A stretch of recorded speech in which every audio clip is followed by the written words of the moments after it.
Hi, welcome to Three Things Thursday with Robert Hertel. So before we get started on our topic today, I just want to bring up, we are halfway through March. Can you believe it?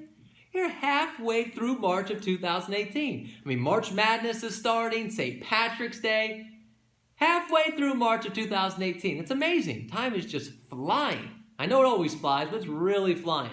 So my question to you is, where are you in terms of your goals for 2018?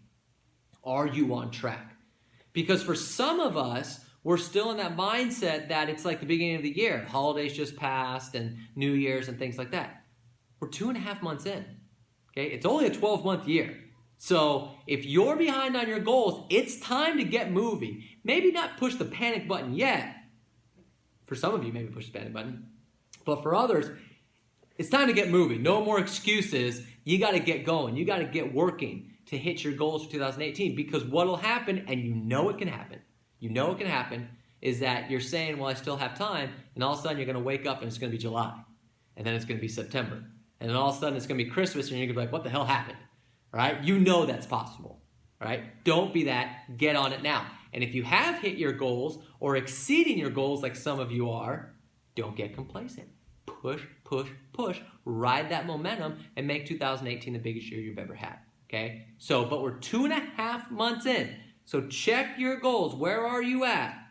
Okay, because for some of you, it might be time to really, really push harder. All right?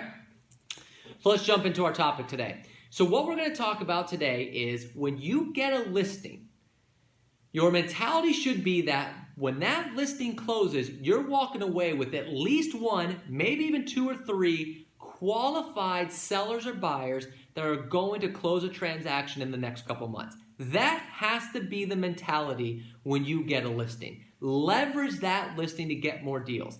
That's how you create the flow of business, to where I have this listing and this one closes, I have this one now. And then I do the same thing, so when that one closes, I have this one. And then boom, boom, boom, boom, boom, it just flows.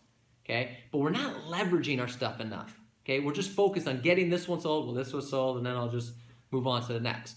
For some of you, you run into this thing, I'm always prospecting for another deal.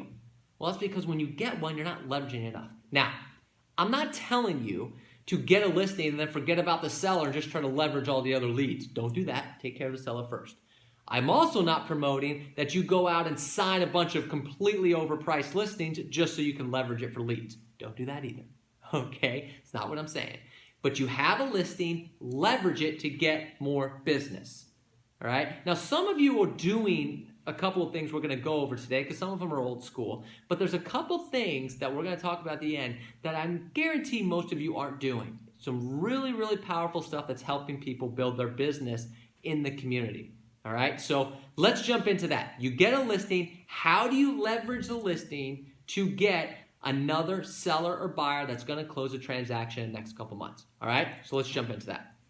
The first thing, we're going to jumble 3 of them, which is you're coming soon, you're just listed, just sold. You know of these, you've heard of these. These are more the old school way of doing things, but still equally effective. All right, so let's jump into this. Coming soon. You get a listing. Most listings, when you sign a contract, don't really go on the market for another week or 2. That's just pretty average. Well, instead of just sitting back for that week or 2 and waiting for it to go active, prospect the area as a coming soon. Excuse me. Maybe put a sign in the yard, but even if you don't put a sign in the yard, go around the neighborhood, let them know, hey, I have a listing, it's coming soon over here on Main Street. It's 3 bedrooms, 2 bathrooms, going to be listed for $600,000. I'm wondering, who do you know that might be looking to buy in this area that would like to see the property before it goes live? Okay, that's a great way to A, prospect the area, because now they know there's a listing coming up, which starts piquing their interest. What's selling? How much is it selling for? 2, you're promoting yourself as the agent in the area. And 3, you might be able to get a buyer right away that could be purchasing that property, or even if they're not purchasing that property, you can find them another property. Okay, so it's just a way to generate some additional business on it. You might be able to get this thing closed really quickly by getting a buyer there that you can even double in. Now, there's no quicker way to leverage a listing on another deal than to just double end that listing. There you go. There's your second deal. All right, so do that in the coming soon. Just listed. Now it's actually actively listed. You do the same thing. You canvass the area. I just listed a property. Boom, boom, boom, follow the script. Again, you have the opportunity to talk to people, prospect the area, look for business, pique their interest that might be looking to sell. Then it sells. You go do the same thing, canvass the area. I just sold a property over in your area, boom, boom, boom, boom. Now here's the thing.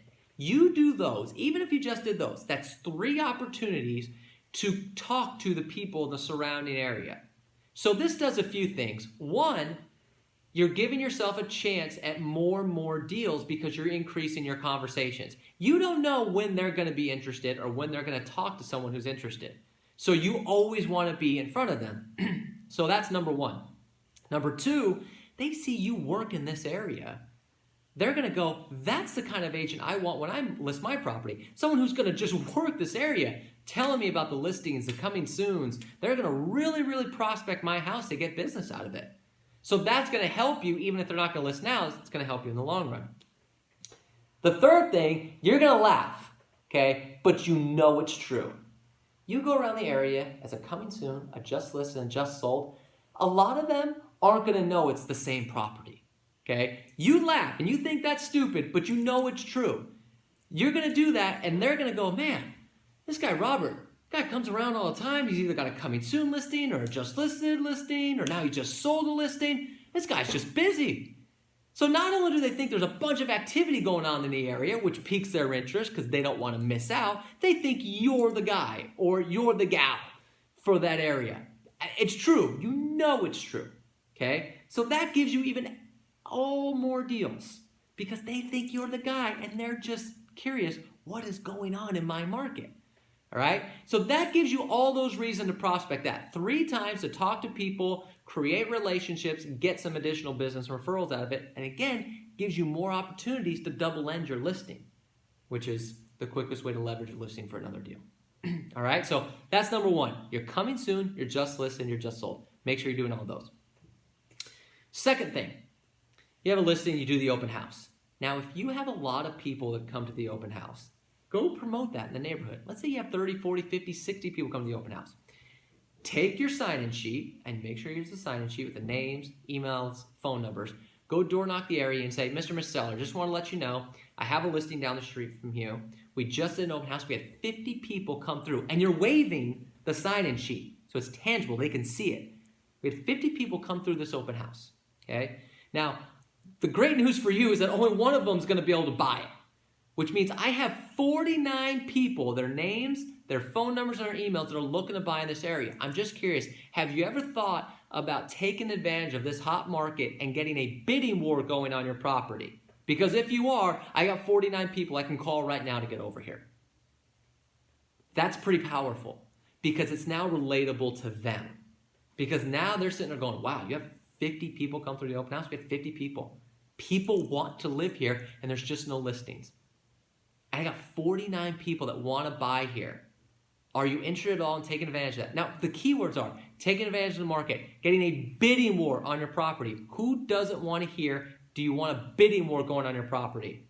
People want to hear that. I got 49 people I can call. And again, you're waving that sheet. I have 49 people I can call right now. Have you thought about it? Most people are still going to say no. But I'm telling you, if you did that in the area, you're going to get 1, 2, 3 people that are going to be like, interesting. Well, I don't know, maybe. Now, boom, you close, get a face-to-face meeting so you can do a listing presentation, your CMA, your net sheet, and all that stuff. Maybe you have a listing again. But promote that. Promote the open house. That's relatable. That's what they want to hear. Okay? Third thing, very similar. Most of the listings nowadays have multiple offers, right? I know in our market there's multiple offers, a lot of offers above ask price. Go promote that. So once it closes, go around the neighborhood, right? And you say, Mr. Miss Seller, just want to let you know, just sold the property over here on Main Street and wanted to let you know we had 9 offers on the property and 6 of them were above the list price. So I'm just curious, have you thought at all about taking advantage of the market and getting a bidding war going on your property? Because I have 8 other people that I can call right now, 5 of which offered above ask price that could come over and put a bidding war on your property. Promote the fact that you had multiple offers and above ask price, because now again, it's relatable. What owner doesn't want to hear that? I can get a bidding war on your property. People are willing to pay above ask price. I can call them right now. Are you interested? Promote that. Now again, you're not going to get everybody, but there's going to be 1 or 2, maybe even 3 people that are going to at least have their interest piqued. Now you have a face-to-face meeting, you do a presentation, now maybe you have another listing. Because you're making it relatable to them, because they're just thinking, holy cow, 9 offers on 1 listing? Yeah. 6 of them above asking price? Yeah. And only 1 of them got it. So I have 8 people here I can call that want to buy. They're fresh, they're hot right now, that want to buy in your area. Are you interested? Getting a bidding war on your property. I'm telling you folks, nobody's doing that. And if you can do that, you're going to stand out like a superstar, because they're not hearing that from anyone else. They already think you're a superstar because you've been around the block so many times promoting that listing. They think you're amazing and you've got all these offers. They're not only going to be interested in selling, but even if they're not, they know you're the agent. You're the boss. So when they do think about selling, they're calling you. When they know someone's thinking about selling, they're calling you. That's how you leverage these listings for more deals. Okay? Now there's a bonus one. This is only for Century 21 people. There's a thing called Golden Ruler. Golden Ruler shows the online activity for all of your listings, meaning how many online views does it have. Some of these listings have like 5,000, 6,000 views. Take that to the neighborhood. Have the report so again they can see it. Hey, I just want to let you know I have a listing down the street, and in the last 30 days I've had 5,000 views on this property online. So the great news is only 1 person's going to buy it, but I have a lot of activity. Have you thought about taking advantage of the market, getting a bidding war on your property, and getting 5,000 people to view your property? Okay, but have the report. It's called Golden Ruler for Century 21 agents. All right, they have it on their system. All right, that's a bonus one. All right, but think about that. Do those things. Get a listing, leverage it for another deal. Coming soon, just listed, just sold. Go promote the open houses if you had a lot of people. Go promote the fact that you had multiple offers above ask price if you had that. Get those conversations going. Be the agent area. You do those things, I'm telling you, you'll walk away with 1, 2, maybe even 3 qualified buyers or sellers that are looking to make a move in the next couple months, which is exactly what you should be doing with every single listing you get, so your business just keeps going. All right? That's your 3 Things Thursday for the week. Please subscribe to my channel so you get all my videos, usually a couple a week. I hope you have a great week, and I look forward to speaking to you again next week.